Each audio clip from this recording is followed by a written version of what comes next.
story of Emma Maxwell and Casey Vader, a long-distance couple conversing over a FaceTime call. How are classes going? Classes are fine. I didn't have many assignments today, so I've just been sitting around. How's work? Work was busy, but that's nothing new. How about you? Work is work. Seems really boring, right? Why the fuck would anyone care about this couple? Huh? Huh? Have trust. Casey often asks Emma if anything interesting happened lately, and that usually gets them more willing to talk about themselves. So he puts his elbow on his knee and his hand on his cheek and then asks, "Anything interesting happened today?" Emma jumps to her feet with excitement as she begins to tell Casey about her interesting thing. Oh, I forgot to tell you. Earlier today, I got an email from that internship that I applied for a couple weeks ago. At first I thought it was like telling me about the internship again, like advertisement, but then I kept reading. I got in! Casey looks at Emma with a smile as he thinks to himself, her voice, her smile. Seeing her face light up like that is literally everything. If I could wake up every day and see that smile, I would be rich. Emma goes to ask him. What? Casey goes to tell her, "I love your smile."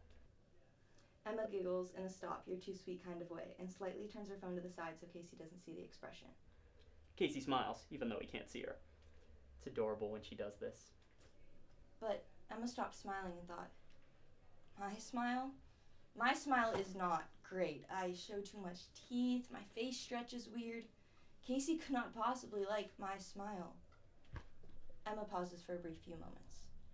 She returns to laughing and brings the phone back to her face and looks at Casey through the phone and says, "Stop. Your smile is better." Emma sits back down. Casey jokingly puts his hand on his chest, offended by what Emma said. Impossible. But I'm happy for you. You deserve it. Emma laughs as Casey is just a silly little guy that Emma absolutely adores. Any good news for you today? Good news? I didn't do anything today. What can I tell her? I just have work, then home. My life's not interesting. Emma's accomplished so much, and I've done nothing. Nah, my life isn't as interesting as yours. I'm quite boring.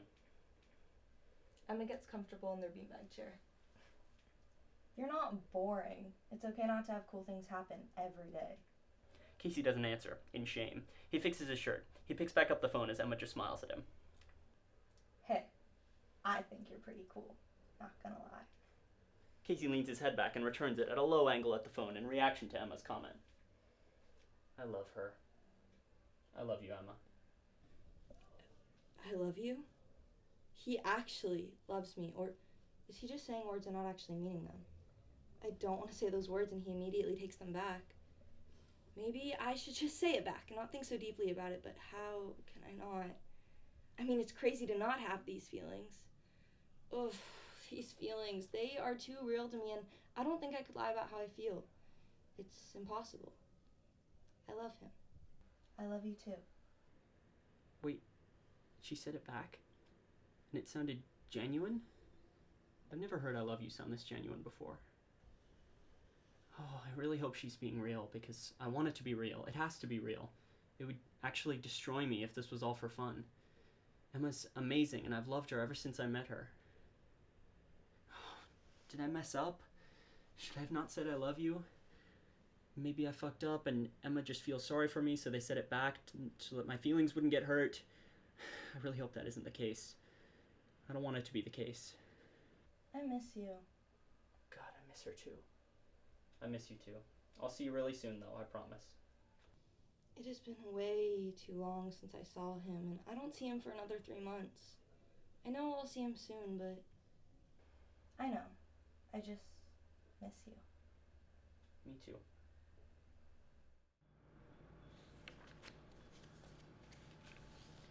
Yes, it was short, but I'm sure you know what our story was about. And if you don't, it's on you.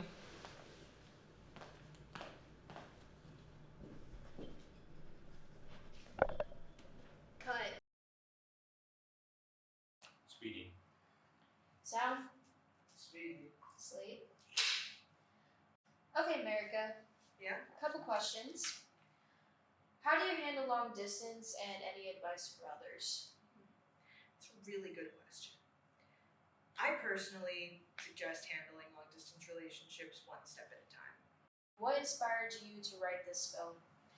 I read somewhere that anywhere between 25 and 50% of relationships are long distance, and most of them are college students. I figured if we made a movie about two college students who are in a long distance relationship, that might help the other people in long distance relationships.